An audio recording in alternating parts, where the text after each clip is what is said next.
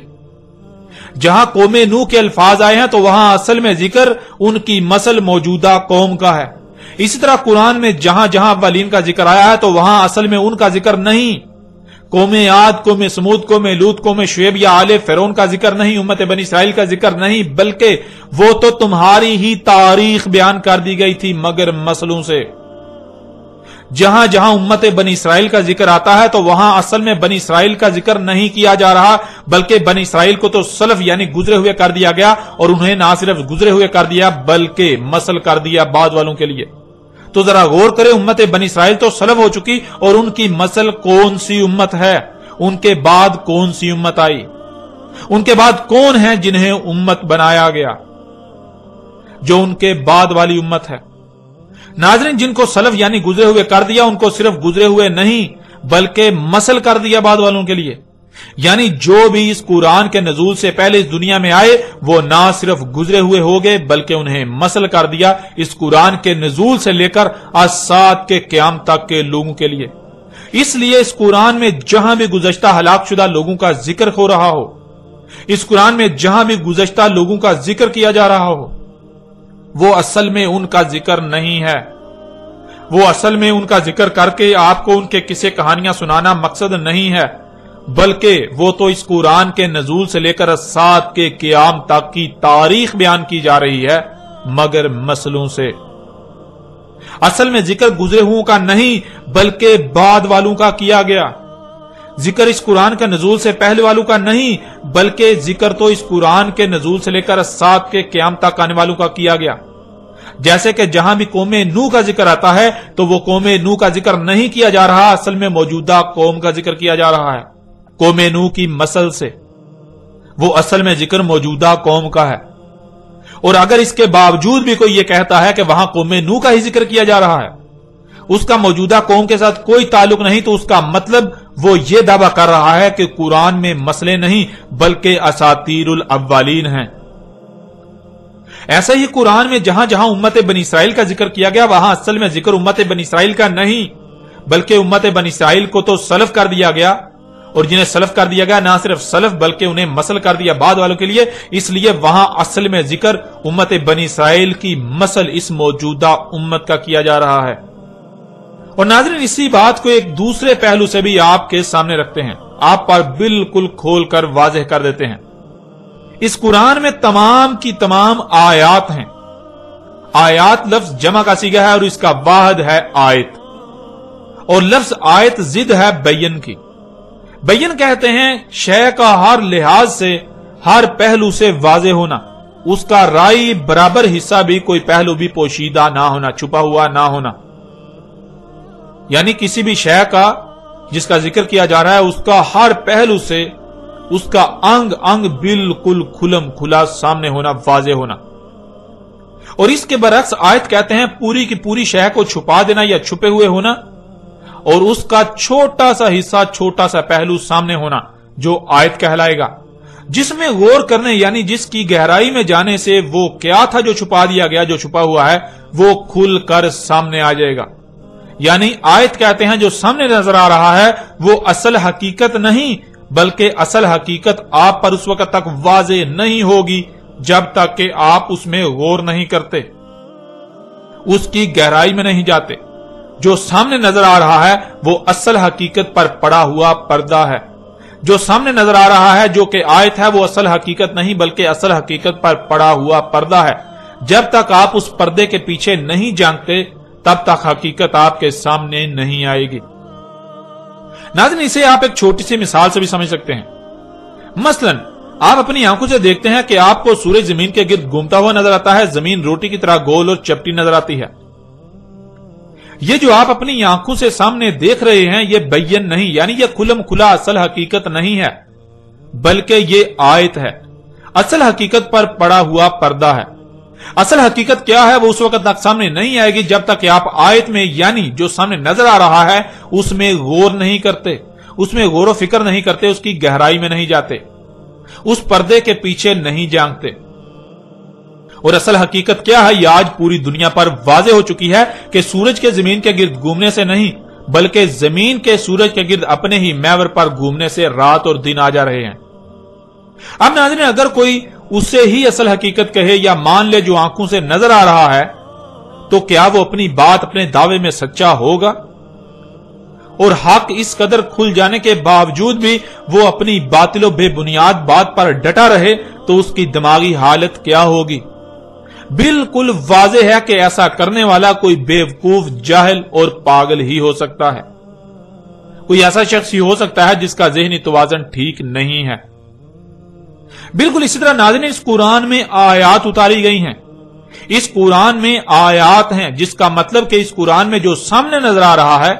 وہ اصل حقیقت نہیں بلکہ اصل حقیقت اس وقت تک سامنے نہیں آئے گی جب تک کہ آیات میں غور نہیں کیا جائے گا۔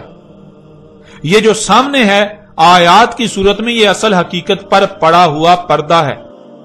جب تک اس پردے کے پیچھے نہیں جھانکا جائے گا اصل حقیقت تب تک سامنے نہیں آ سکتی۔ اور اگر کوئی آیات کو ہی بینات یعنی اصل حقیقت سمجھے یا کہے تو وہ کوئی پاگل، بیوقوف اور جاہل تو ہو سکتا ہے، عقل مند اور اہل حق نہیں ہو سکتا۔ وہ اپنی بات، اپنے دعوے میں باطل و بے بنیاد اور جھوٹا تو ہو سکتا ہے مگر سچا ہرگز نہیں۔ اس لیے ناظرین، جہاں بھی قرآن میں گزشتہ لوگوں کا ذکر کیا گیا وہ اصل حقیقت نہیں ہے بلکہ اصل حقیقت اس وقت تک سامنے نہیں آئے گی جب تک کہ آپ انہیں آیات تسلیم کرتے ہوئے ان میں غور نہ کر لیں، اسے پردہ تسلیم کرتے ہوئے اس پردے کے پیچھے نہ جھانک لیں۔ اس قرآن میں جہاں قوم نوح کا ذکر ہے تو قوم نوح آیت ہے، جب اس میں غور کیا جائے، اسے بیان کیا جائے تو قوم نوح کی بجائے اصل میں ذکر وہاں اس موجودہ قوم کا کیا جا رہا ہے۔ اسی طرح جہاں امت بنی اسرائیل کا ذکر کیا جا رہا ہے تو وہ اصل میں امت بنی اسرائیل کا ذکر نہیں بلکہ بنی اسرائیل تو آیت ہے۔ بنی اسرائیل کو آیت بنا دیا گیا۔ بنی اسرائیل آیت ہے، جب اسے بیان کیا جائے گا تو اصل حقیقت سامنے آئے گی موجودہ امت کی صورت میں۔ اب جب کہ ناظرین یہ حقیقت آپ پر واضح ہو چکی تو اب آپ یہ بھی جان لیں، جو کہ اب تک خود ہی واضح ہو جانا چاہیے تھا، کہ قرآن میں ذوالقرنین سلیمان علیہ السلام کا جو قصہ بیان کیا گیا وہ اصل میں ذوالقرنین سلیمان علیہ السلام کا ذکر نہیں کیا گیا بلکہ وہ مسئلوں کے ساتھ قرآن کے نزول سے لے کر الساعت کے قیام تک جو ہونا تھا، آج سے 14 صدیاں قبل ہی اس کی تاریخ اتار دی گئی تھی۔ تاریخ کہتے ہیں حادثے کے وقوع پذیر ہو جانے کو، یعنی کچھ ہوا تو اس کے بارے میں اس کے بعد جو لکھا جائے کہ وہ کب، کیوں، کیسے ہوا، تاریخ کہلاتی ہے۔ ناظرین، کوئی بھی تاریخ دان اس وقت تک تاریخ نہیں لکھ سکتا جب تک کہ واقعہ وقوع پذیر نہیں ہو جاتا۔ قرآن اللہ کی اتاری ہوئی تاریخ ہے اور اللہ کے لیے ماضی، حال، مستقبل کچھ بھی پوشیدہ نہیں ہے۔ اس لیے اللہ نے انسانوں کے نزدیک اس کی تاریخ اتار دی جو مستقبل میں ہونا تھا، یعنی جو انسانوں کے نزدیک مستقبل تھا اللہ نے آج سے 14 صدیاں قبل ہی اس کی تاریخ اتار دی۔ ناظرین، قرآن میں ذوالقرنین سلیمان علیہ السلام کا ذکر کیا جانا کہ اسے پوری زمین میں مکن دیا گیا، اس وقت علاقائی حکومتوں کے ساتھ ساتھ عالمی حکومت بھی قائم تھی جو کہ سلیمان علیہ السلام کی تھی، یعنی پوری دنیا میں علاقائی حکومتوں کو سلیمان علیہ السلام کنٹرول کرتے تھے، پوری دنیا کی حکومتیں سلیمان علیہ السلام کے تابع تھیں۔ تو ایسے ہی قرآن کے نزول سے لے کر الساعت کے قیام تک ہونا تھا۔ ایک وقت ایسا آنا تھا جب دنیا میں ایسا ہونا تھا جس کی تاریخ اللہ سبحانہ تعالی نے آج سے 14 صدیاں قبل ہی اتار دی تھی، یعنی قرآن کے نزول کے بعد جب الساعت بالکل سر پر آ جانا تھی تب دنیا کو گلوبل ولیج بن جانا تھا، دنیا کو ایک عالمی گاؤں کی حیثیت اختیار کر جانا تھی۔ علاقائی حکومتیں ہونے کے باوجود ان کو ایک عالمی حکومت کے ماتحت آنا تھا۔ ذوالقرنین سلیمان علیہ السلام کے پاس تیز ترین فضائی سفر کے اسباب ہوتے ہیں جس سے زمین کے مغرب و مشرق کے سفر کیے جاتے ہیں، یعنی قرآن کے نزول سے لے کر الساعت کے قیام تک ایسا وقت آنا تھا جب انسانوں کو ایسے اسباب حاصل ہو جانا تھے جن سے وہ ہوا میں انتہائی تیز رفتاری سے زمین کے مغرب و مشرق کے سفر کریں گے۔ ذوالقرنین کا ایسے لوگوں سے کلام کرنا جو کہ کسی ایک بھی بات کو سمجھنے کی صلاحیت نہیں رکھتے، یہ قرآن کے نزول سے لے کر الساعت کے قیام تک ہونا تھا کہ انسانوں کے ایسے اسباب حاصل ہو جانا تھے جن سے آپس میں ایسی ایسی قوموں سے کلام کرنا تھا کہ جن کا ایک لفظ بھی سمجھنے کی صلاحیت نہ رکھتے ہوں۔ تماثیل بنانا تھی، یعنی وہ جو گزشتہ ہلاک شدہ اقوام نے خلق کیا تھا بالکل وہی قرآن کے نزول سے لے کر الساعۃ کے قیام تک ایسا وقت آنا تھا کہ جب ایسا سب کچھ خلق کیا جانا تھا۔ تماثیل خلق کی جانی تھی، بلند و بانگ رواسیات خلق کرنا تھی، یعنی بلند و بانگ چوٹیاں جو کہ عمارتیں ہیں وہ خلق کرنا تھی، انتہائی تباہ کن اسلحہ خلق کرنا تھا، طرح طرح کے اسباب خلق کرنے تھے جو گزشتہ ہلاک شدہ اقوام نے خلق کیا تھا۔ ذوالقرنین نے مغرب کا سفر کیا، وہاں پہنچا جہاں خشکی ختم اور آگے سمندر ہی سمندر ہے، جہاں سے سورج گرم پانیوں میں ڈوبتا ہوا نظر آتا ہے۔ وہاں جو قوم تھی وہ دنیا میں فساد کی جڑ تھی، یعنی قرآن کے نزول سے لے کر الساعۃ کے قیام تک جب زمین میں فساد عظیم بپا ہونا تھا، ایسے اسباب وجود میں آ جانا تھے، ترقی کے نام پر فساد عظیم ہونا تھا، تب مغرب میں جہاں خشکی ختم اور وہاں سے سورج گرم پانیوں میں ڈوبتا ہوا نظر آتا ہے، وہاں جو قوم ہونا تھی، یعنی دنیا کے مغرب میں جہاں خشکی ختم ہوتی ہے تو آخری جو خشکی کا مقام ہے، وہاں جو قوم ہونا تھی اس قوم نے زمین میں فساد کی بنیاد، فساد کی جڑ ہونا تھا۔ اور ذرا غور کریں، کیا آج ایسا ہوا؟ کیا آج ایسا ہو رہا ہے؟ کیا آج واقعتاً ایسے خطے میں ایسی قوم آباد ہے جو زمین میں فساد کی جڑ ہے، فساد کی بنیاد ہے، جہاں کے شیاطین زمین و آسمانوں میں فساد عظیم کر رہے ہیں؟ جب غور کریں تو ہاں بالکل وہ خطہ آج موجود ہے جسے دنیا امریکہ کا نام دیتی ہے، اور امریکی قوم جو دنیا میں فساد کی جڑ ہے، فساد کی بنیاد ہے۔ اسی طرح ذوالقرنین کے مشرق کے سفر کا ذکر کیا گیا، وہاں ایسی قوم جب سورج طلوع ہوتا ہے تو سب سے پہلے اسی قوم پر طلوع ہوتا ہے، اس کے بعد باقی اقوام پر طلوع ہوتا ہے۔ اس قوم نے زمین میں فساد عظیم بپا کرنا تھا، اور آج وہ قوم موجود ہے جسے چینی اور جاپانی قوم کہا جاتا ہے۔ یہی وہ قوم ہے مشرق کی جانب کہ جب سورج طلوع ہوتا ہے تو سب سے پہلے اسی قوم پر طلوع ہوتا ہے، اس کے بعد باقی اقوام پر طلوع ہوتا ہے۔ اسی طرح تیسرا سفر جو مغرب و مشرق کے درمیان تھا، وہاں جو خطہ ہے اس خطے میں قرآن کے نزول سے لے کر الساعۃ کے قیام تک ایسی قوم نے آنا تھا جس نے زمین میں تباہی مچانا تھی، فساد کرنا تھا، لوگوں کے اموال لوٹنا تھے، اور وہ خطہ یورپ اور روس کا خطہ بنتا ہے۔ اور آج بالکل یہ قوم بھی فساد کر رہی ہے، پوری دنیا کے وسائل لوٹ رہی ہے۔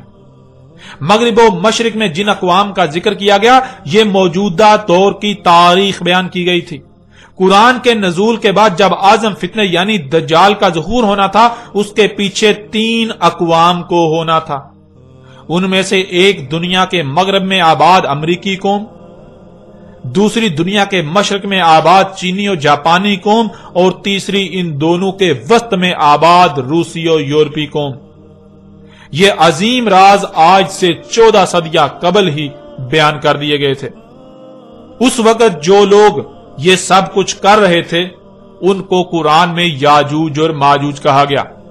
تو قرآن کے نزول سے لے کر الساعۃ کے قیام تک جب ایسا ہونا تھا تو ایسا کرنے والوں کو قرآن نے یاجوج اور ماجوج کہا۔ ناظرین، یہ عظیم خبریں آج سے 14 صدیاں قبل ہی دے دی گئیں، لیکن کسی کو اس قرآن میں کچھ بھی نظر نہ آیا۔ ہر کوئی قرآن میں اتنے عظیم راز، ان عظیم خبروں کو، اس تاریخ کو اساطیر الاولین بنا کر بیٹھا رہا، گزشتہ اقوام کے قصے و کہانیاں بنا کر بیٹھا رہا۔ اور ناظرین، اب آپ کو بآسانی سے اس بات کی بھی سمجھ آ جائے گی کہ محمد علیہ السلام نے سورہ الکہف کو بار بار دجال کے ساتھ کیوں جوڑا، کیونکہ سورہ الکہف میں دجال اور اس وقت جب دجال موجود ہونا تھا اس کی مکمل رہنمائی موجود ہے۔ ذرا غور کریں، کیا آج دنیا میں یہی سب نہیں ہو رہا؟ کیا آج دنیا مختلف ممالک میں تقسیم ہونے کے باوجود ایک زبان اور ثقافت میں نہیں ڈال چکی؟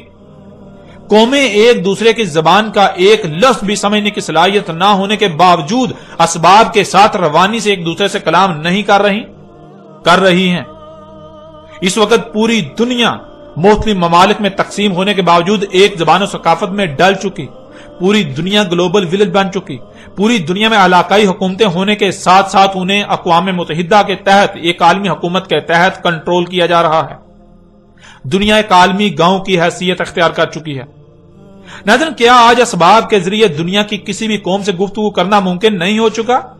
یہاں تک کہ نہ صرف ممکن بلکہ انتہائی آسانی کے ساتھ ان لوگوں کے ساتھ بات چیت کی جا سکتی ہے اور کی جا رہی ہے جن کے ساتھ ان اسباب سے قبل بات کرنے کا تصور بھی نہیں کیا جا سکتا تھا۔ اور ناظرین، کیا آج دنیا کے مغرب و مشرق تک انتہائی تیز رفتار پرسکون اور ہوائی سفر ممکن نہیں ہو چکا؟ کیا آج بڑے پیمانے پر لوہا، تانبا اور طرح طرح کی اشیاء کو زمین اور پہاڑوں سے نہیں نکالا جا رہا؟ دانتوں کو بڑے پیمانے پر پگھلا کر ان سے اسلحہ وغیرہ نہیں بنایا جا رہا؟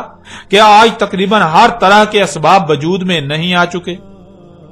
کیا آج اسی طرح زمین میں فساد نہیں کیا جا رہا جیسے ذوالقرنین سلیمان علیہ السلام کے وقت کیا جا رہا تھا؟ کیا جیسے اس وقت ہر کوئی دجال کے فتنے کا شکار تھا سوائے اس کے جس کی خالص اللہ نے اپنی طرف سے رہنمائی کی، اور اکثریت دجال کے فتنے کا شکار ہو کر اسے ترقی و خوشحالی کا نام دے رہی تھی، انسانیت کی خدمت قرار دے رہی تھی؟ آج بھی یہ سب وہی نہیں ہو رہا؟ آج بھی یہ وہی سب نہیں ہو رہا؟ آج بھی پوری دنیا کے انسان اس دجال کے فتنے کا شکار نہیں ہو چکے؟ آج بھی فساد کو ترقی اور انسانیت کی خدمت کا نام نہیں دیا جا رہا؟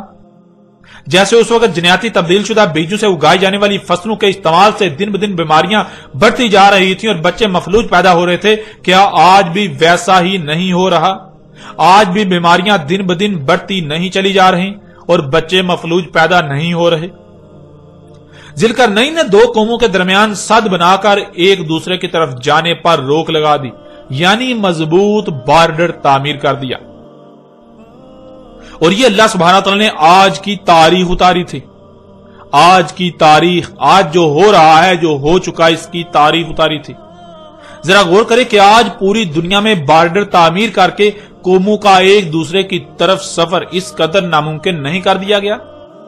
کیا قوموں کے درمیان دیواریں تعمیر نہیں کر دی گئیں، رکاوٹیں نہیں کھڑی کر دی گئیں؟ آج پوری دنیا میں قوموں کے درمیان دیواریں تعمیر کر دی گئیں، یعنی بارڈر کھڑے کر دیے گئے کہ کوئی قوم ادھر سے ادھر نہ آ سکے اور ادھر سے ادھر نہ جا سکے۔ یہ اللہ سبحانہ تعالیٰ نے آج سے 14 صدیاں قبل ہی آج کی تاریخ اتاری تھی۔ اللہ سبحانہ تعالیٰ نے قرآن میں مسئلوں سے آج سے 14 صدیاں قبل ہی آج کی تاریخ بیان کر دی تھی، جسے آج تک قصے و کہانیاں بنا دیا گیا۔ اب ذرا غور کریں، قرآن میں سورہ الکہف کی ان آیات کو اتارنے کا مقصد کیا تھا؟ کیا یہ ذوالقرنین اور ان قوموں کی کہانی سنائی جا رہی ہے؟ یعنی قرآن میں اساطیر الاولین ہیں، یا پھر قرآن کے نزول سے لے کر آج سات کے قیام تک جو کچھ بھی ہونا تھا اس کی مسئلوں سے تاریخ بیان کر دی گئی؟ اور آپ یہ بات بارہا جان چکے ہیں کہ قرآن میں اساطیر الاولین نہیں بلکہ مسئلے بیان کی گئیں۔ قرآن میں آیات ہیں، بینات نہیں ہیں۔ یعنی سورہ الکہف کی آیات میں جو سامنے نظر آ رہا ہے وہ اصل حقیقت نہیں بلکہ اصل حقیقت تو اس کے پردے میں چھپا دی گئی، ان آیات کے پردے میں چھپا دی گئی۔ اصل میں ذوالقرنین علیہ السلام اور ان قوموں کا ذکر کرنا مقصود نہیں تھا، بلکہ اصل میں تو ذوالقرنین اور ان قوموں کے پردے میں دنیا میں آباد موجودہ قوموں کا ذکر کیا گیا، ان کی تاریخ اتاری گئی تھی۔ ذوالقرنین اور وہ قومیں تو سلف ہو چکی، اور جنہیں سلف کر دیا گیا انہیں نہ صرف سلف بلکہ مسل کر دیا گیا بعد والوں کے لیے۔ تو یہاں سلف کے پردے میں اصل ذکر مسل کا ہو رہا ہے جو کہ موجودہ اقوام ہیں۔ ناظرین، اللہ سبحانہ و تعالی نے آج سے 14 صدیاں قبل ہی ان آیات کی صورت میں عظیم خبریں دے دی تھیں، آج کی مکمل تاریخ اتار دی تھی، لیکن خود کو اللہ کے نمائندے کہلوانے والوں نے، خود کو قرآن کے ترجمان کہلوانے والوں نے، خود کو علماء و مفسرین کہلوانے والوں نے کیا کیا، یہ حقیقت آپ کے سامنے ہے۔ ان لوگوں نے مسئلوں کو اساطیر الاولین بنا دیا۔ ان لوگوں نے قرآن میں جو کچھ بھی یہ ذکر آیا، گزشتہ اقوام کا ذکر آیا، ان لوگوں نے ان کو مسئلوں کے بجائے اساطیر الاولین بنا دیا۔ انہوں نے ان کو ان قوموں کے قصے و کہانیاں بنا دیا، اور پھر ان قصے و کہانیوں کو اتنا پھیلایا گیا کہ کوئی تصور بھی نہ کر سکے، کسی کے تصور میں بھی نہ آئے کہ قرآن میں اساطیر الاولین نہیں بلکہ مسئلے ہیں۔ آپ ان کی تفاسیر اٹھا کر دیکھیں، آپ ان کے تراجم اٹھا کر دیکھیں، آپ کسی بھی ملا سے پوچھ لیں، کسی مفسر سے پوچھ لیں، آپ کسی سے بھی سوال کر لیں کہ قرآن میں یہ جو گزشتہ اقوام کا ذکر کیا گیا یہ کیا ہے، تو آپ کے اوپر بالکل واضح ہو جائے گا کہ ان لوگوں نے یہ قرآن میں اساطیر الاولین بنا دی۔ ان لوگوں نے قرآن میں ان سب کے سب کو ان لوگوں کے قصے و کہانیاں بنا دیا گیا اور ہر طرف پھیلا دیا جو کہ آج زبان زد عام ہیں۔ کسی کو بھی علم نہیں کہ اللہ سبحانہ و تعالیٰ نے تو اس قرآن کے نزول سے لے کر الساعۃ کے قیام تک کی تاریخ اتاری تھی۔ ناظرین، ذوالقرنین علیہ السلام کے اوپر ہر لحاظ سے کھول کھول کر واضح بات ہو چکی۔ اب بڑھتے ہیں اور آگے اور آئندہ ایک ساتھ میں بات کریں گے یاجوج اور ماجوج کے موضوع پر۔